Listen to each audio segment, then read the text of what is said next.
Kita semua Bapak Ibu tidak menginginkan diri kita, keluarga kita, masyarakat lingkungan kita ini nantinya ketika kembali kepada Allah dimasukkan ke dalam neraka Allah. Tidak ingin kita. Makanya Allah Subhanahu wa Ta'ala memberikan jalan kepada kita, memberikan tuntunan kepada kita, memberikan tugas utama kepada kita. Kenapa? Karena memang Allah sekali lagi menyatakan dua tempat dari surga. Ini dua tempat yang Allah siapkan bagi surga. Kalau kita mengenai kita nanti dimasukkan ke dalam surga Allah, saat dunia inilah, kita bisa mengumpulkan kebaikan. Saat dunia inilah kita melakukan ibadah kepada Allah. Agar apa? Agar nantinya dan kalau kita kembali kepada Allah memberikan kebahagiaan Allah Subhanahu wa Ta'ala. Allah sayang sebenarnya dengan kita manusia ya. Karena memang tugas kita manusia itu berat. Wa ma khalaqul jinna wal insa illa liya'budun. Kita diciptakan oleh Allah untuk ini tugas utamanya Allah liya'budun. Agar beribadah kepada Allah Subhanahu wa Ta'ala. Selain itu apa? Berarti kita diutus ke dunia ini untuk seluruh dunia ini dan menjadi khalifah. Ini ja'al fil ardi khalifah. Kita pemimpin keluarga, kita suami pemimpin bagi keluarga, ibu-ibu juga pemimpin bagi keluarga anak. Yang lebih besar lagi kita pemimpin dunia ini. Nah, setiap apa yang kita lakukan ini, kalau kita dalam memimpin tadi tidak benar, mengarahkan diri kita tidak benar, maka pemimpin kita itu saya dengan doa Subhanahu wa Ta'ala. Kullukum ra'in wa kullukum mas'ulun 'an ra'iyatihi. Setiap kita adalah pemimpin dan setiap pemimpin itu pasti dimintai pertanggungjawaban kepada Allah atas apa yang dipimpin. Maka oleh karena itu Bapak Ibu hadirin yang insyaallah sama-sama Allah Subhanahu wa Ta'ala kembali bahwasanya Allah Subhanahu wa Ta'ala menciptakan kita manusia, tugas utamanya ialah beribadah kepada Allah Subhanahu wa Ta'ala. Kita tahu ibadah itu ada dua, ada ibadah makhluk dan ada ibadah ghairu makhluk. Ibadah makhluk itu adalah ibadah kita kepada Allah. Hablum minallah, dengan kita sholat, membaca Al-Quran, itu masih dalam ibadah makhluk yang harus selalu kita lakukan kepada Allah Subhanahu wa Ta'ala. Ibadah ghairu makhluk ialah muamalah kita dengan masyarakat, perbuatan itu di dunia ini, itu ibadah ghairu makhluk. Nah, yang pertama paling tidak ibadah makhluk kita kepada Allah Subhanahu wa Ta'ala itu yang paling utama yang harus selalu kita jaga. Bagaimana ibadah itu selalu kita jaga apalagi di akhir tahun. Di akhir tahun materi ini paling tidak kita sama-sama memuhasabah itu. Kita sama-sama kembali melihat kita bagaimana 11 bulan kemarin. Apakah dalam 11 bulan kemarin kita sudah maksimal ibadahnya kepada Allah Subhanahu wa Ta'ala, sudah maksimal perbuatan kebaikan yang kita lakukan di dunia ini, ataukah barangkali kita meninggalkan Allah Subhanahu wa Ta'ala? Kalau kita merasa kita masih jauh dari Allah, yuk mulai dari sekarang ini kita niatkan dalam diri kita, niatkan dalam diri kita pasang niat agar nanti di tahun yang akan datang kita bisa lebih baik lagi. Sekali lagi kita bisa lebih baik lagi.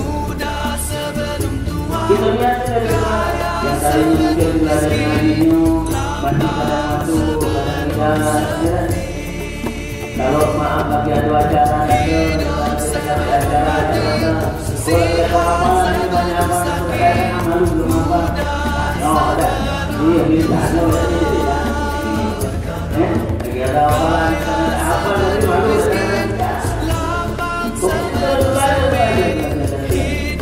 Jangan sampai karena semua habis itu yang kita belajar ini kita niatnya untuk bisa Allah.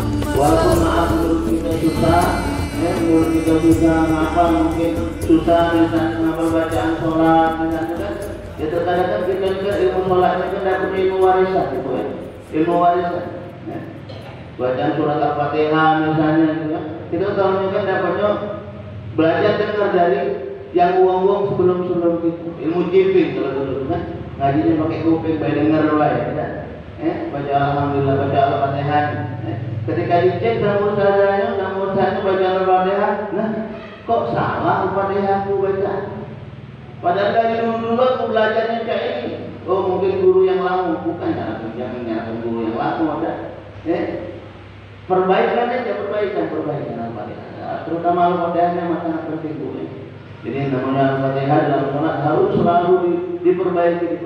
Kenapa? Karena surat Al-Fatihah ini wajib hukumnya. Kalau Al-Fatihahnya maaf tidak benar, kita khawatir sholat itu kalau tidak diterima oleh Allah Subhanahu wa Ta'ala.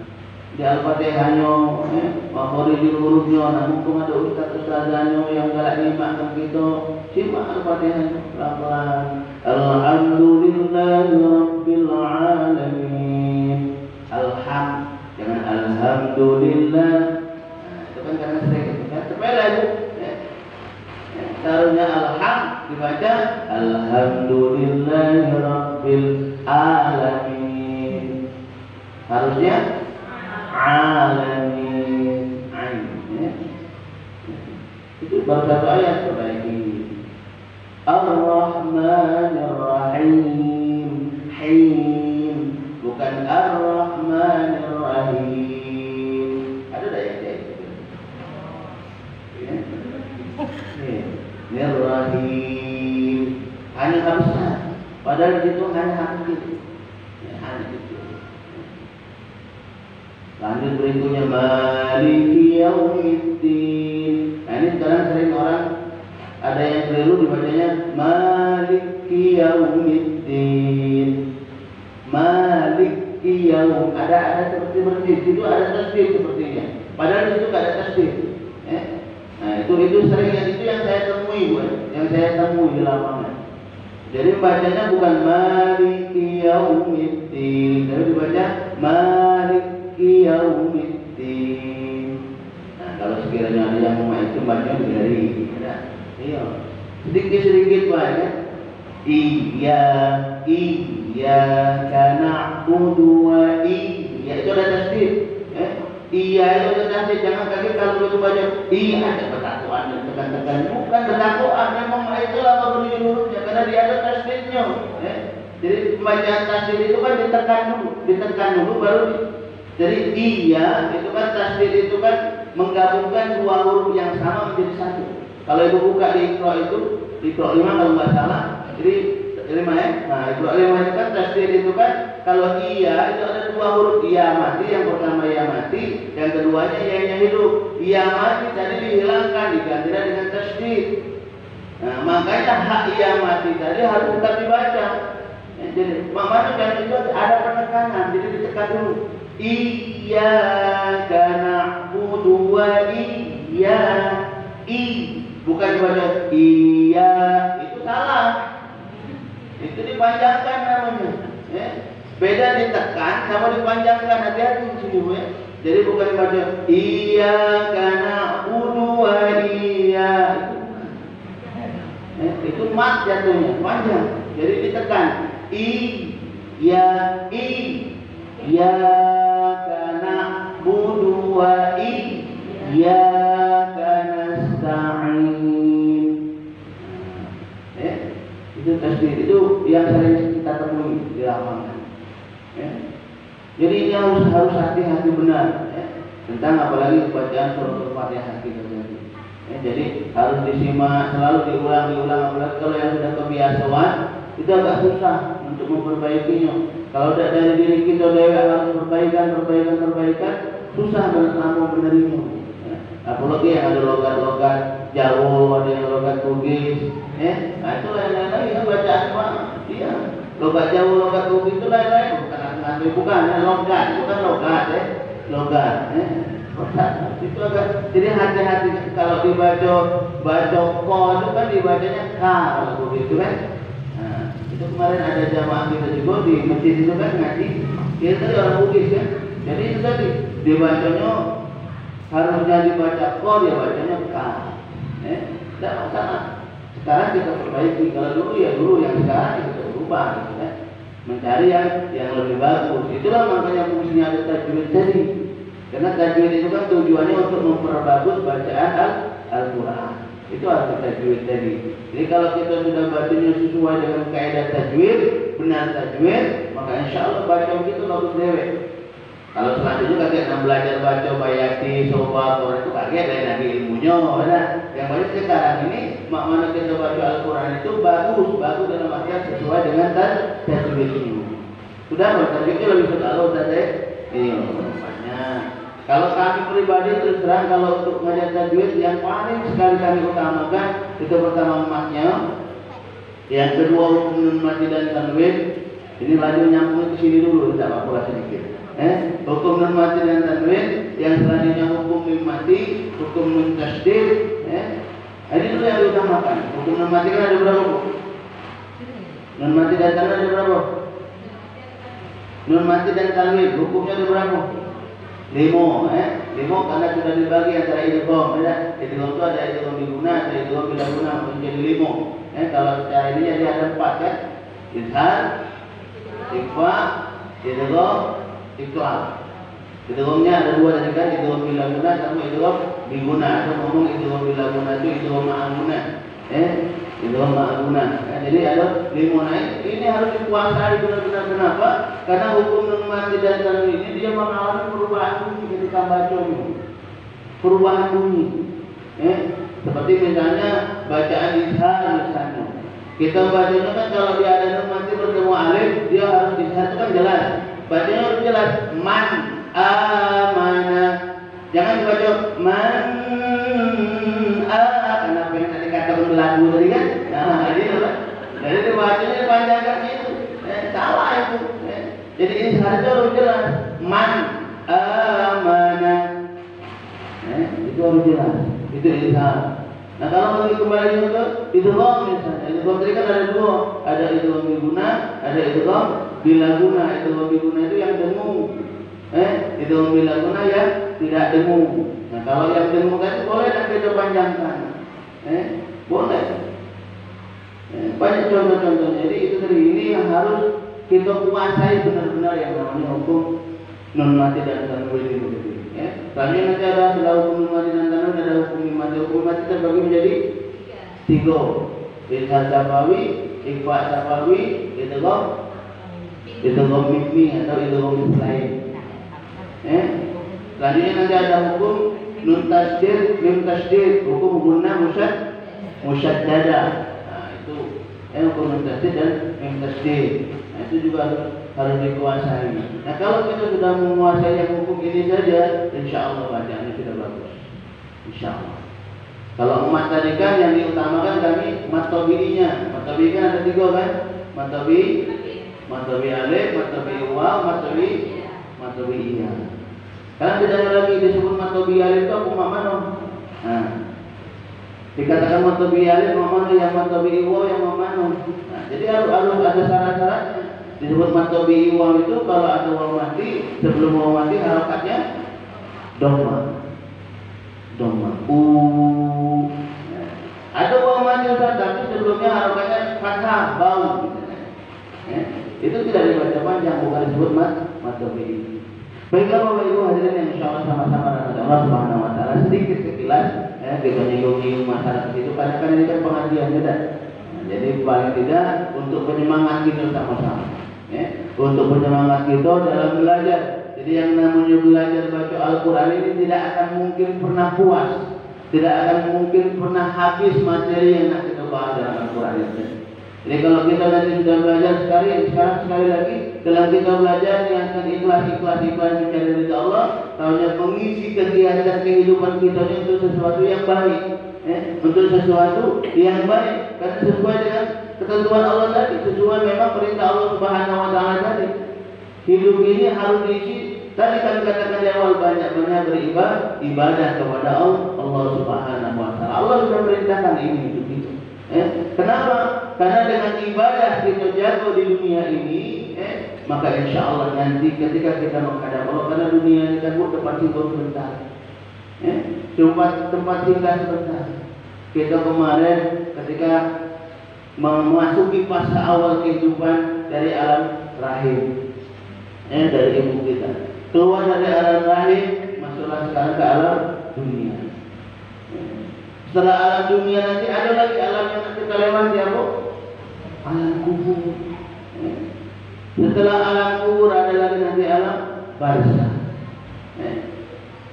Nah, dari alam kubur ke alam barzah, ini yang menentukan kita makmanu kaget di situ ketika kita hidup di dunia inilah.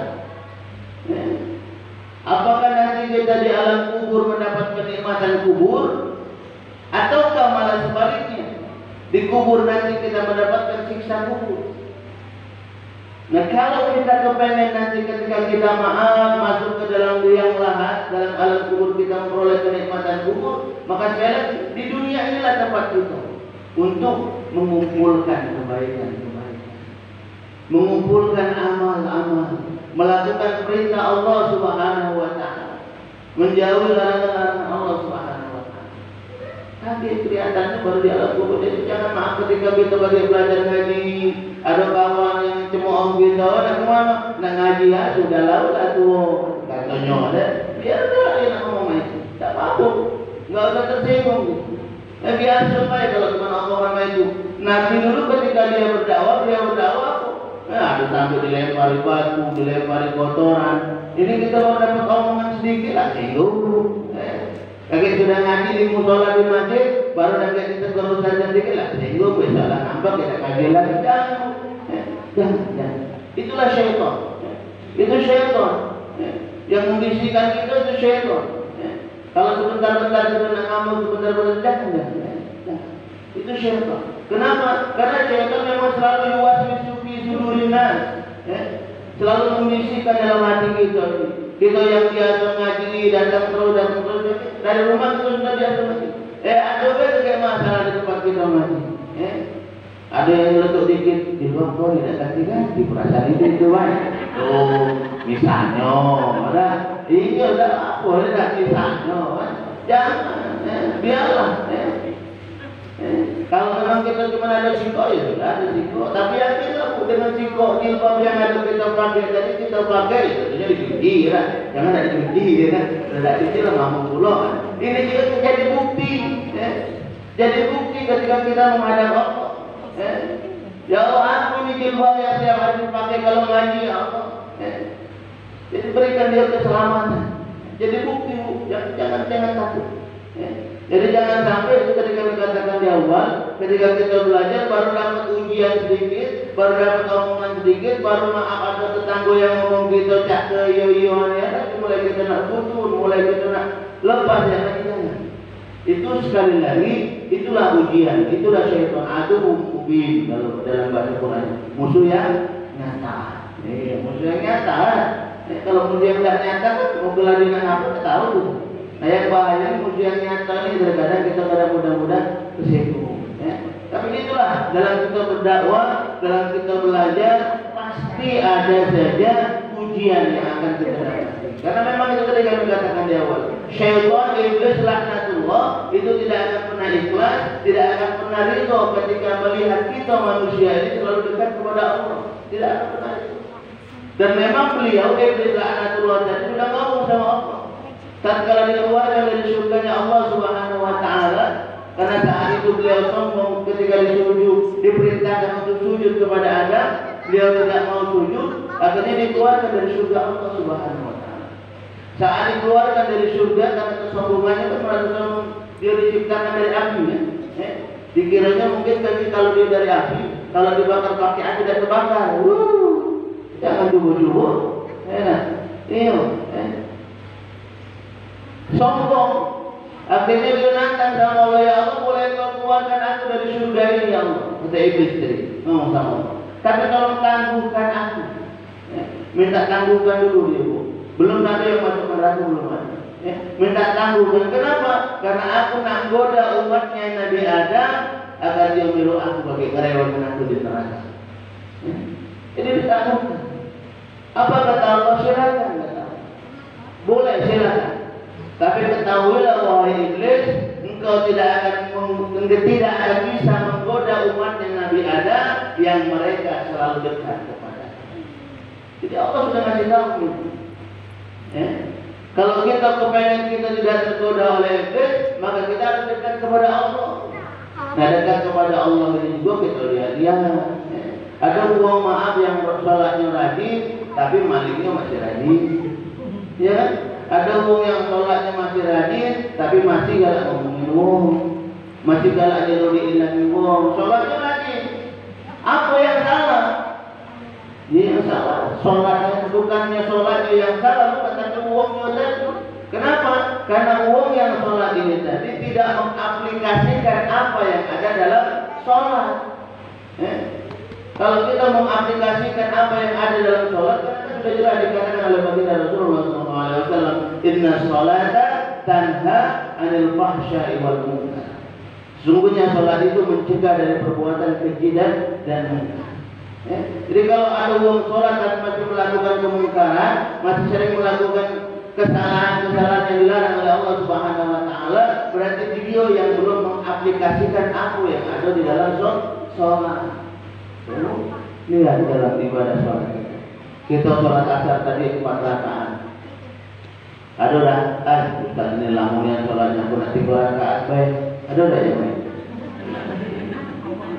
Misalnya, lamunnya sholatnya kurang cepat nanti 2 rakaat baik. Kenapa ibu tidak melakukan 3 rakaat? Karena ada ketaatan di situ. Di situ ada rasa muraqabah, keyakinan kita. Diperintahkan atau tidak, dilihat uang atau tidak, pokoknya kita sholat asar pasti 4 rakaat. Ada ketaatan di situ. Nah, kalau kita dalam kehidupan sehari-hari, kita terapkan apa yang ada dalam sholat ini tadi, walaupun dilihat uang atau tidak dilihat uang, pokoknya dalam kita bermuamalah ketika melakukan, mungkin kita terbersih karena syaitan tadi kan, oh ini nah, sendal pukulan baru beli kan ini. Bagus untuk kondangan ini besok. Misalnya itu kan. Ketika dia tidak akan mungkin melakukan sesuatu yang dilarang itu, kenapa? Karena dia tahu merasa diawasi oleh Allah. Apalagi kalau kita menyadari bahwa kita ini selalu didampingi oleh 2 malaikat Allah. Ya Bu, 2 malaikat Allah selalu mengawasi kita. Kamera Allah, kamera CCTV Bu. Nah, kalau CCTV kita di masjid masih gak ada yang lewat. Tapi kalau CCTV Allah, tidak ada yang lewat. Malaikat Raqib dan Atid selalu mencatat. Oh, hari ini ibu ini melok pengajian majelis taklim, dicatat oleh malaikat Atid. Oh, ibu ini kan melok pengajian, nak nunggu makanannya, misalnya, misalnya, dicatat. Tapi tak apa, memang dia ada ini rezeki Allah, rezeki dari Allah ini rezeki langsung Bu, rezeki langsung. Jadi rezeki ini cuma kalau kita melok pengajian, ini rugi orang yang datang melok pengajian itu, rugi. Di sini yang melok pengajian dapat ilmu akhiratnya, dapat makanan pula, ada salad, ada bebek pasir, ada bolu, lengkap. Jadi yang tak melok pengajian rugi. Mudah-mudahan dengan ini kaki besok ada yang melok pengajian, nambah ilmu, Iya. Tapi makanan yang ada di sini Bu, itu belum masih kurang manfaatnya. Uang yang bersedekahnya masih belum dapat amal kebaikan. Kenapa? Karena belum makan. Itu. Jadi pahalanya belum ngalir. Jadi boleh bukan sambil makan tidak mampu. Iya. Kalau udah santai kayak gitu kan. Ya paling sampai maghrib juga gini. Ya. Jadi Bapak Ibu hadirin insyaallah sama-sama. Silakan sambil dimakan apa santai begitu. Ya. Jadi tadi kami katakan di awal, setiap kita melakukan kebaikan pasti ada saja ujian yang akan menghampiri kita. Pasti ada saja cobaan. Tapi yakinlah ketika kita melakukan kebaikan itu ikhlas mencari ridha Allah Subhanahu wa Ta'ala. Apalagi dalam belajar kita ikhlas mencari ridha Allah Subhanahu wa Ta'ala, maka yakinlah insyaallah kita akan selalu dibimbing oleh Allah Subhanahu wa Ta'ala. Kita akan selalu dibimbing oleh Allah Subhanahu wa Ta'ala. Dibimbing diarahkan oleh Allah Subhanahu wa Ta'ala. Ayo terus belajar dan belajar. Tapi intinya apa? Harus ikhlas dulu dalam belajar tadi. Jangan lupa ibu-ibu belajar di masjid, taklim di masjid, yang di rumah juga diurusi. Iya, jangan tidak diurusi. Ya, ini kan kaget kita akhir ibu-ibu pengajian, suaminya tidak diurusi. Ya, anaknya tidak diurusi, jangan, ya Bu. Jadi jangan sampai kita masuk surga itu dewean. Jadi kalau ibu dahulu cuma ada di rumah kan berarti ibu masuk surga dewean, baik kan? Lakinya berejo lah, salah jangan. Karena masuk surga dewean itu dalam sepi. Iya, kata kawan, ya, percayalah masuk surga dewean itu dalam sepi. Contohnya Nabi Adam alaihissalam ada dijelaskan di dalam. Nabi Adam alaihissalam itu awalnya kan tinggal di surga dewean sama malaikat Ridwan baik awalnya. Bingung malaikat Ridwan, aku Adam ini. Kalau di surga negara banyak orang, kawin duduk, memang banyak fasilitas Allah kasih sana itu. Cuma tuh banyak orang banyak. Akhirnya malaikat Ridwan melapor sama Allah. Ya Allah, ngampuni anak Adam itu kalau sering ngelamun duduk dewean di bawah pohon, di pinggir sungai ngelamun dewean. Oh kata Allah, kan Allah Maha tahu kan. Sudah, akhirnya diciptakan siapa? Siti Hawa. Agar ada kawan di surga ini. Agar ada kawan. Dengan diciptakan Hawa, ada kawan, senanglah. Nabi Adam bercanda kurang. Ternyata ada juga yang sirik. Iya, ada yang sirik ternyata. Siapa? Iblis tadi. Sirik. Lihat bahagia suami istri, bahagia di surga, fasilitas dikasih sama Allah. Sirik dia tadi. Iri. Karena dia dekat kawan tadi kan. Akhirnya apa? Digoda lah Adam lagi sama Siti Hawa. Adam alhamdulillah keimanannya kuat. Nah yang ini ya tadi. Digoda dengan ini lewat digoda. Akhirnya digoda dengan yang kenikmatan, mulai luluh hatinya Siti Hawa tadi. Ya kan? Akhirnya aku makan buah dulu. Pintar iblis itu. Goda kita manusia ini hebatnya dari depan, tak baca dari depan, dari belakang tak baca dari kanan, dari kiri, dari atas. Pokoknya dicari kelemahan kita.